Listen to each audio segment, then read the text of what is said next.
Yes. Cool. We're locked in. Perfect. I'm outside, so sometimes there's some squirrels that do things. We're just gonna have to roll with that. To me. Hey guys, thanks for tuning in today. Brittany Ward here, the athletic director for the Police Athletic League, interviewing Charlie Ludden. Hi Charlie, how are you? I'm good. How are you doing? I'm doing really well. I'm so thankful to have you today and to be able to showcase the many talents that you possess. I don't know about all that. Hold on now. Yes.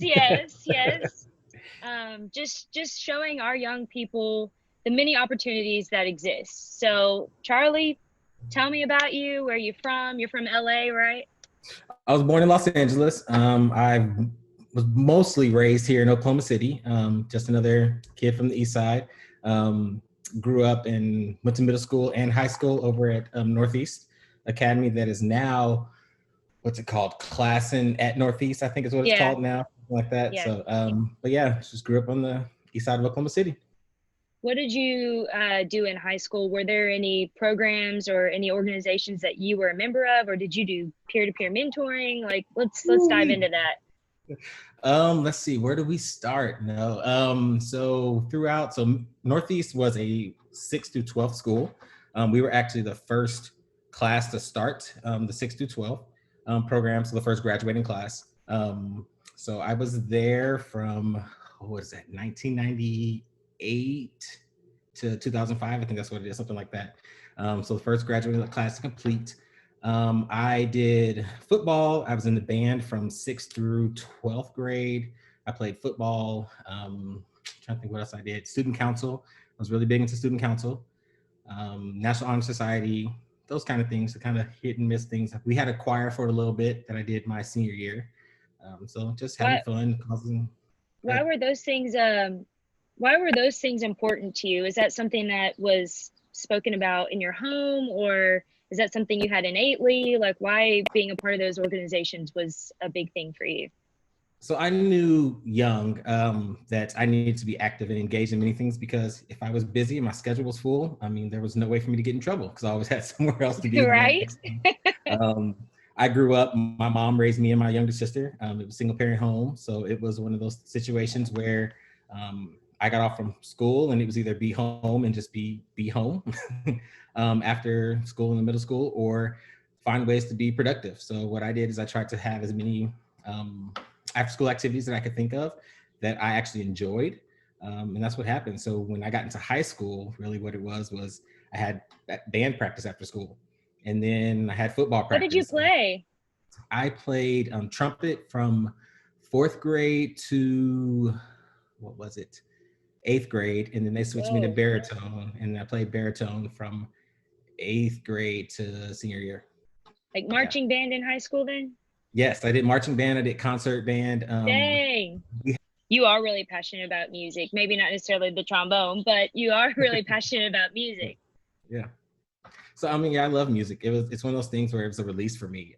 It was a way to, let's be honest, music doesn't always seem like the coolest thing to do when you're growing up. But I was pretty decent at it and I enjoyed it and I had a lot of fun with my friends. I did not like lugging those large instruments, but I had a good time. It was one of those things where growing up, I think we all, as kids, we want to find things that we're good at. So with music, it was one of those things I was good at, and it challenged me, but also I found my pocket. I found that area where I could succeed. I grew up in I don't want to say a time, make me sound like I'm old or something. No, I grew up where there were a lot of stereotypes on young Black men growing up. And I knew from the very start, okay, being young was like, okay, I'm going to break every single stereotype that's thrown at me and prove everybody wrong. Game changer, Charlie. Game changer. Yes. Preach. I love that. So, I mean, I knew young. So I was like, okay, what are all the things? So I literally would list out the stereotypes that was placed upon me as a young Black man. I said, okay, what am I going to do to make sure that that's wrong every single time so I can mess up every single statistic? So that's what I did. I mean, so you didn't see a lot of young Black men playing in concert band at competitions. And I got to sit in first chair consistently. That was awesome. So I did that, and I got to fight against it every single time. So when it got to student council, we would have fun. And that's why I think you see a lot of times when you see groups like student council or band, and you'll see 4 or 5 Black kids together, and you're like, oh, you guys go together? We're like, no, but we'll go find each other because like, hey, you did it too. So we needed those support groups. So we find each other and we thrive off of that. And then we look for each other the next year. So that's just part of it. That was one of my pushes when I was younger, saying, I'm going to prove you wrong every single time.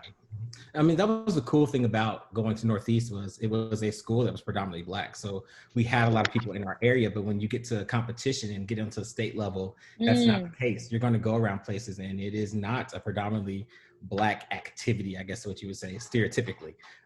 So being a school that had a lot of talented musicians, a lot of talented artists, I mean, we had a lot of talent coming out of that building. So it was fun to be able to be places and then step in, and then they hear us and you see these faces like step back a little bit, go, whoa, that's great. Love and you're like, it. yeah, it is.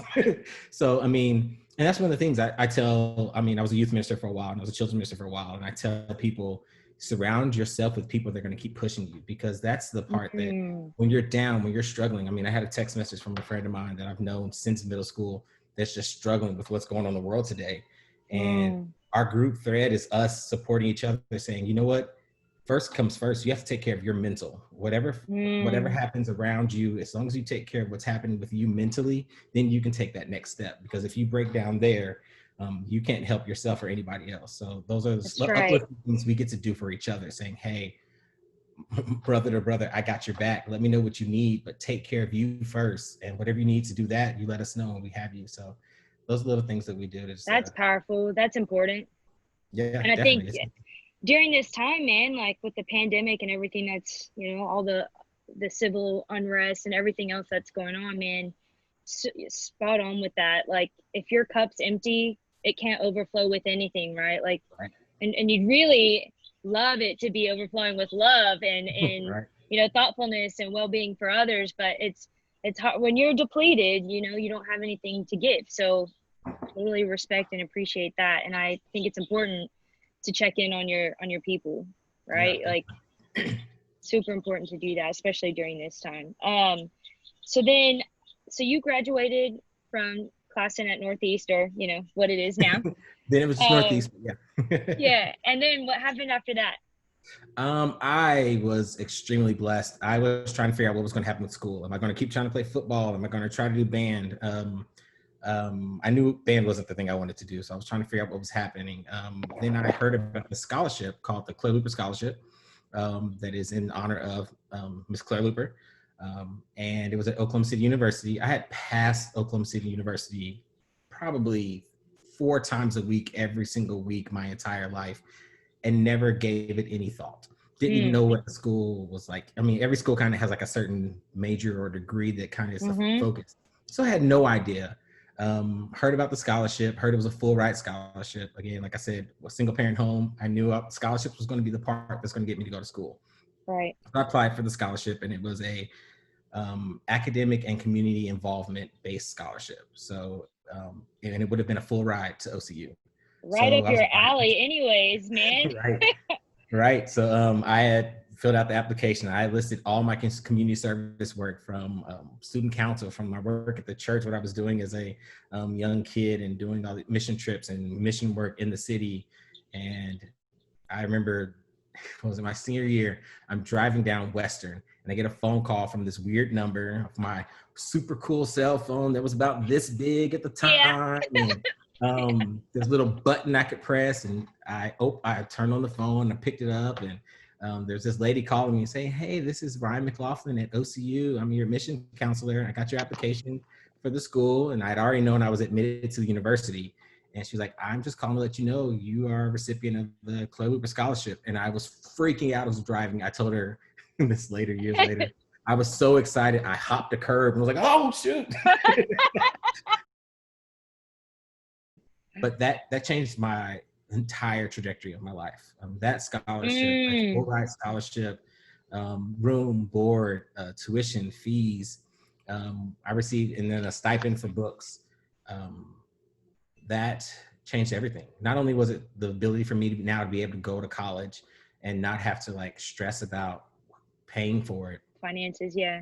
Yeah, the cool thing about OCU is everybody asks me what I got a degree in, and I say, I mean, my diploma says I got a business marketing degree, but man, at OCU, I got a networking degree. I got to Word, meet yeah. so many people, not only peers, but business professionals that I had no business having lunch with on the regular. People that are in my cell phone now that I now get to call friends. Yeah, they're much older than me and mentors, but I can pick up my phone and just say, hey, I need some advice, and they'll be so happy to. They'll say, meet me here, or let's talk, or let's do a web call, or whatever. That Like school, school, like furthering your education is so much more than just getting that piece of right? paper, right? Like It's it so opens much. so many doors. It's such personal growth, like you said, professional growth. I mean, I had so many opportunities just to sit down and talk to people that have started businesses or had failed and then learned from it and then taught me so that I wouldn't have to have the same failures. um, that was the best part for me. I mean, I wasn't the best student. I mean, I came out of high school and I studied and did everything I could, but I mean, I had classmates that were well over 4.0 GPAs that were coming in with these weighted GPAs that I couldn't even think about. And I was like, what? And I Yeah. would be listed as probably an average student, but I was active, I was engaged. And that's one thing I talk to kids about now is like, find your strengths and then see if you can capitalize on that. I knew I could work my butt off in academics and I could show that I could hold my own when it comes to academics, but there are going to be kids that are smarter than me, and that's fine. Okay, then what's next? What else do you have? Right. What else is in your bag of tricks? It's like playing a sport. You know, somebody's going to be faster. Can you be stronger? Can you be quicker? Can you have the Right. IQ of the sport better? So you can't get down on what seems like the obvious thing that has to be right. So you have to find the next skill. I mean, what OCU gave me was the opportunity to talk to people, and I got to sit down with so many cool people that helped me. That really just, I mean, my first job coming out of college was working for the university because they wanted to keep me around. What were you doing? I was working in the development office, in the alumni office, and doing development, which now I'm the development manager for Casa Oklahoma County. So that skill set, learning how to do fundraising at the age of 22, turn around 10 years later almost, I end up working and doing fundraising again. Yeah. Those are the connections that you make, and you don't know when it's going to pay off. You don't know what's going to happen. But people are constantly watching. I mean, I used to tell kids when I was doing theater things that every single day of rehearsal is your very next audition. Every day you show up is your next time for someone to say, I'm thinking about this person for the next show. And that's life. That's not just about show or theater. That's period. When you go to work, people see your work ethic. People, when you go out to the store and they see what you're doing, people are watching to see what you're doing all the time. And that opportunity to show somebody every single day that you're worth it, I mean, I take that. That's what I take and saying, this is my next opportunity and what can I do next? So my first boss outside of college was, I was doing a work study program with OCU, and it was in the alumni office, and they said, hey, we want to keep you. And they offered me the job, I think it was 6 days before graduation. And I was like, yes. Yes, I right? was so pumped because that was the big thing. I mean, you have to think 2009, that was right when the stock market had crashed. Everything was bad. So we were just looking like, oh, this graduating class, good luck, because there's No nothing jobs. right now. Yeah. So I was able to come out with a job and I was pumped and I was learning. That was the coolest thing about it. It wasn't the best paying job, but man, I learned so much. My bosses then are still mentors to me. They actually were the ones that suggested me for this current job I have now. When CASA was looking for a development person, they were actually the consultants for CASA, and they said, we know a guy, let's give him a call and see if he's How interested. important are the relationships you build along the way, man? Relationships are everything. It is. One person can open a door that you didn't even know was there. I Yeah, think yeah. that's where we need to be, constantly helping the next person. It's exciting. I want to see the next kids coming up and teach me something new. Tell me what I'm doing wrong so I can get better. That's the exciting part. It's just so much we can do. Yes. We're willing to work together and help others instead of stepping on each other. This place could be so much better than it currently is, and I think that's the next step, is making things better. Yeah, one of the things, and I know you know this about me, I took up photography about 3 years ago, and I I'm competitive. I don't like not being good at things immediately. I'm um, the same way. It's a blessing and a curse. it is. It's my drive, but also what it did with photography, because it was totally out of the realm. It wasn't sports, it wasn't business, it wasn't ministry stuff. It was an art. Yeah. So out of nowhere, I bought a camera. I was like, I'm gonna figure this out. I'm gonna try. And I knew some friends that were good in photography, and they took me under their wing and they showed me. And I was like, okay, I'm gonna take 3 years to figure out how to use this camera. And about 6 months later, I get a call from OU Health Science Center, and they're saying, hey, we saw one of your pictures of some dancers you shoot, and we're doing a corporate challenge, and we would love for you to shoot the entire event. And I was like, okay, cool. It's like, it's a paid gig. And I was like, oh, okay, Yeah. cool. Say what? Yeah. Right. And they offered me this contract, and I was like, I was supposed to spend 3 years learning how to use my camera. And they're saying they like my work now, 6 months later. And it just took off. So I formed an LLC, created my own photography business, started working nonstop, learning things and researching and saying, okay, how do I shoot people playing basketball? How do I shoot people running track? And how do I make it not blurry? And I just learned and I learned and I asked questions. And that vulnerability of saying, I'm not great, but someone thinks I'm good enough. How can I get better? I mean, I remember finishing that the first year. It was a 3-day event, and I finished it, and I was showing the lady a couple of the pictures, and she was like, all right, here's the calendar for next year. You ready for next year? And I hadn't even given her the final product. And she was like, nope, we want you back. And that was that moment of saying, you don't have to be great from the beginning. Just Right. work. And I think that's so important to know. I think Yeah. people come out of college and expect to have all the answers. Right. Here's the thing, you graduate and you're like, what, 21? You don't Right. know nothing, You know dude. Like, nothing. Right. you know nothing, Jon Snow. Like, be open to learning all the things. Yeah. You know, sometimes sitting back to watch what other leaders are doing is what you need to be great, because learning to be quiet, listen, and watch will help you so much in the future. And that's what I've done recently. It's just been that spot of putting those people around me or trying to get invited to that meeting so I can sit and learn from others. Because eventually someone's going to say, hey, Charlie, what do you think?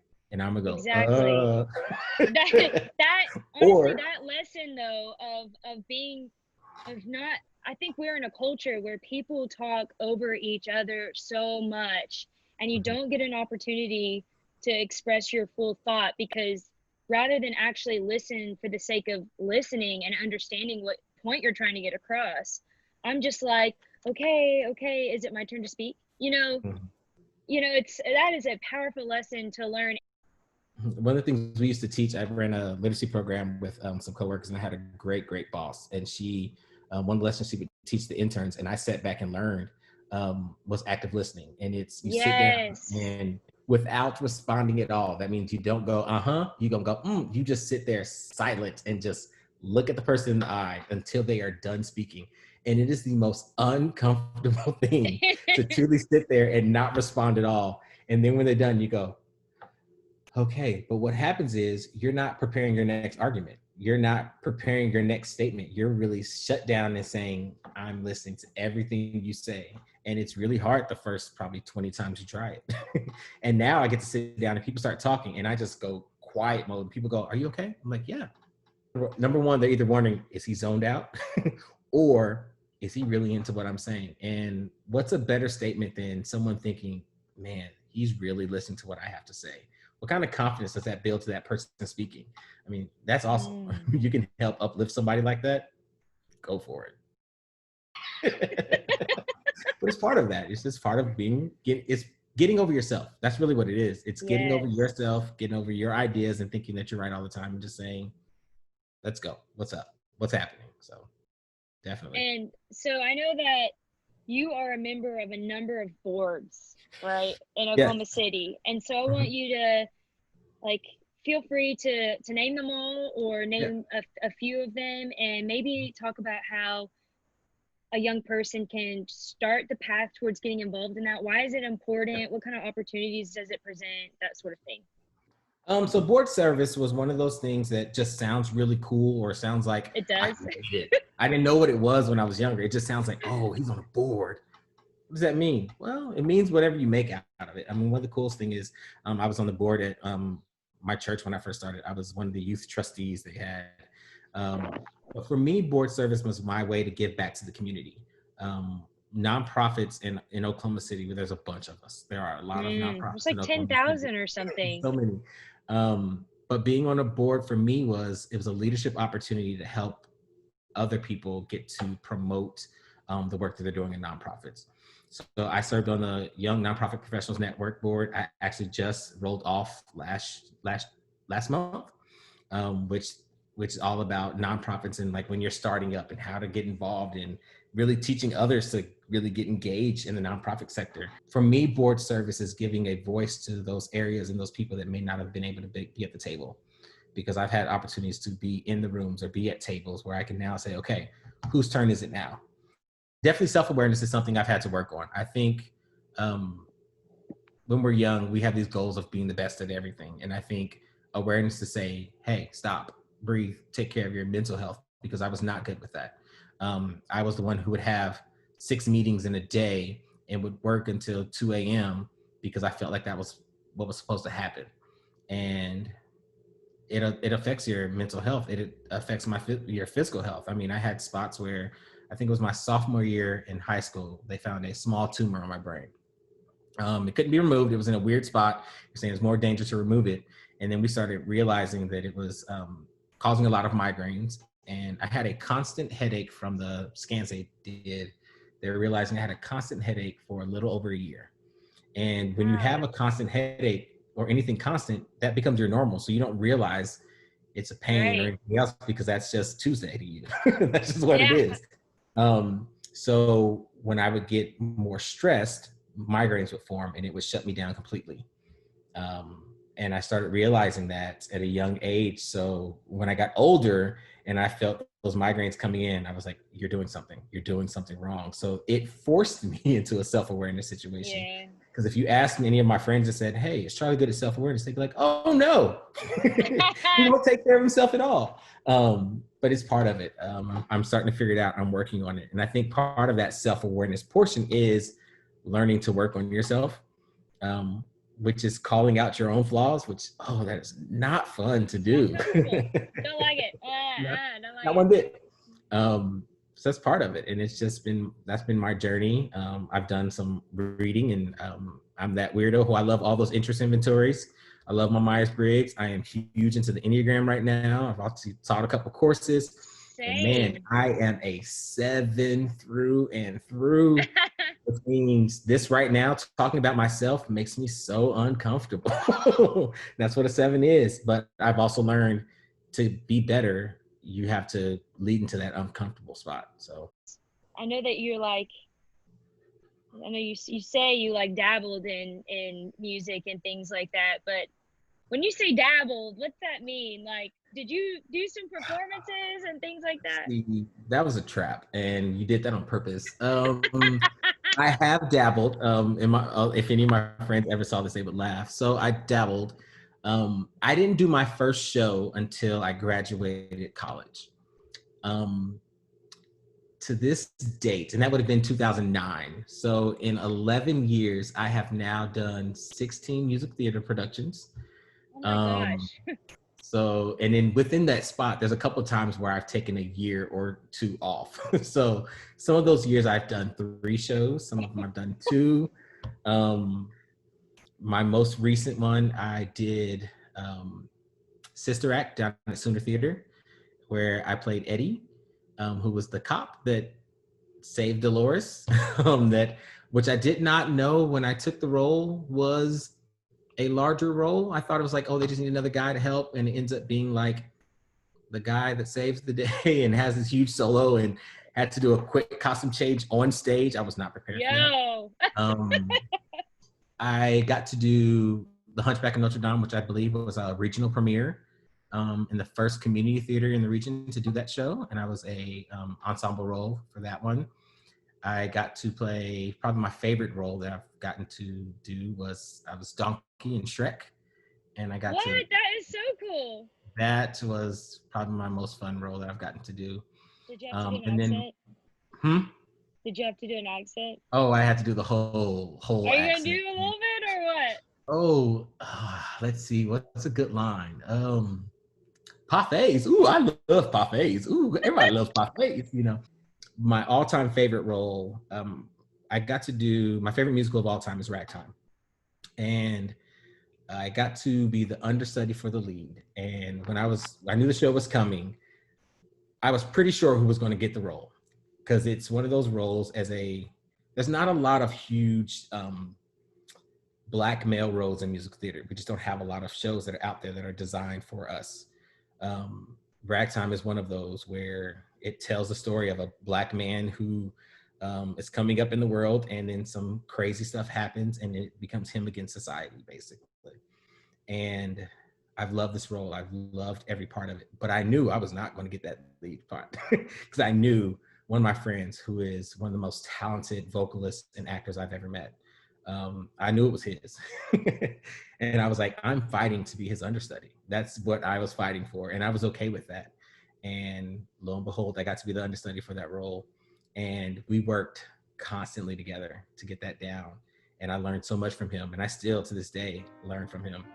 And one of the songs, Make Them Hear You, is one of my favorite songs. And I actually just recorded that not too long ago on Facebook and posted it up. And what was really cool about it is I challenged the guy who was the lead, and then another friend of mine who got to play the role in Tulsa and in Colorado. He's done it twice now. So we all sang this whole song. How justice was our battle and how justice was denied. Make them hear you. Make them hear you. And say to those who blame us for the way we chose to fight, that sometimes there are battles that are more than black or white. And I could not put down my sword when justice was my right. Make them hear. Musicals have been a little area that has helped me grow because coming from Northeast and theater wasn't huge at our school. A musical theater, there were no musicals. So I didn't understand the world. I didn't understand why a guy, my closed-mindedness back in that time in high school, why would a guy put on some tights and start running around in the dance? Like in my closed-mindedness at that time, that's something for girls to do. The girls dance, guys don't dance. 16 shows later, no. Yeah, right? And then one thing about me that most people know, I love Disney. Disney is my thing. I mean, I have a huge poster of Finding Nemo, and there's another Lion King one back in the house. All my movies are over here, and there's Disney everywhere. Lion King came to tour in 2009, and it was the first time it ever been in, I think that was the first time it was on tour, and the first time it came through Oklahoma. And I remember watching it, and again, growing up, single parent home, my mom had saved. We're a lot older at this time. And we see it, and I hear the song, He Lives in You. And it's the song where Simba and Mufasa are having a moment together, and Mufasa sings the song. And it was this father-son moment that I've never experienced. And I'm watching this scene, and it gives me chills just thinking about it. And my sister's bawling, crying. And I don't get it because I don't have that emotional outward cry. That just doesn't happen to me. Like I get it on the inside and I feel the emotions, but I don't cry. And my sister's bawling and I'm holding her and I'm watching this scene. And I go, and it was in that moment that I said, I get it. Theater is a time where people can tell a story that even if they haven't experienced, they can completely make so many other people understand. And from that moment on, I said, I get it. And I remember going to some of my friends to say, I'm sorry. I thought you were crazy for wanting to put on tights and do this and do that. You are a true storyteller. And it's a form of expression too, right? Yeah. It's one of those beautiful things. And like, I've always loved storytelling and being able to see some of my favorite Disney shows on stage and get to just see live people do it. It's so cool. You were saying earlier, representation matters, and it's so true. Everyone always asks me what's my favorite Disney movie, and it will always be Aladdin, because it was the first time I got to see an animated brown boy on screen. And of course, it was not only was it an animated brown boy, he was kind of brown, but we knew he was supposed to be brown. Yeah. You're like, oh, he looked kind of white. Yeah. But he didn't have a family. And for most people that don't know, one of the songs that was deleted from Aladdin is called Proud of Your Boy. The original screenwriting for that show, Aladdin's mother was in the show. And his whole part was he wanted to make his mom proud. And it was the song that was cut from the movie because they cut Aladdin's mother from the original animated movie. And when I read I loved Aladdin already, so I was watching all the making of Aladdin and all these other kind of things, and they sang the little demo tape. And I remember sitting in my room saying, how can I do this for my mom? How can I make her proud of me? But it was the first time I got to see a young, supposed to be brown, boy take the lead and be the hero. We didn't get stories like that as kids. Yeah.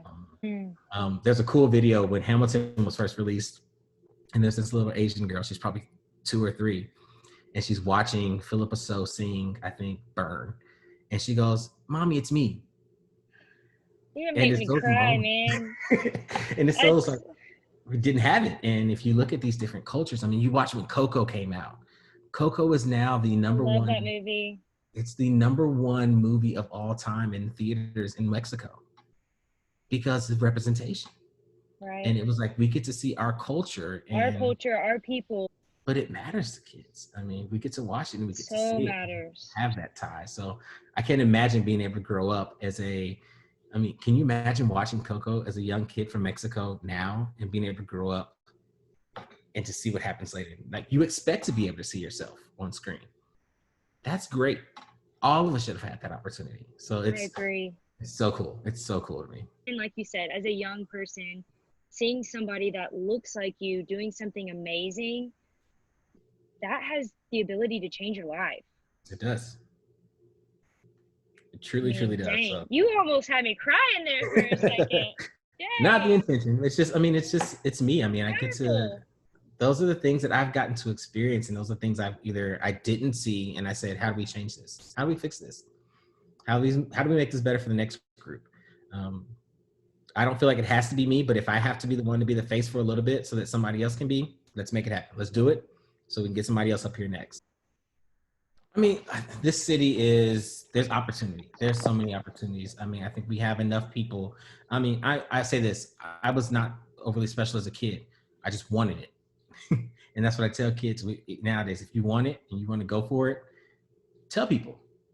You don't have to keep it a secret. Tell people what you're looking for, because somebody's going to say, I want to help this kid get there. I'm so grateful for your time. Seriously, Charlie, you are a legend of a human being. I'm grateful that I had this time to get to know you a little bit better. I mean, I already thought you were super cool, but you're inspiring, and I'm so thrilled to be able to share your story and your experiences with our young people. So thank you so much.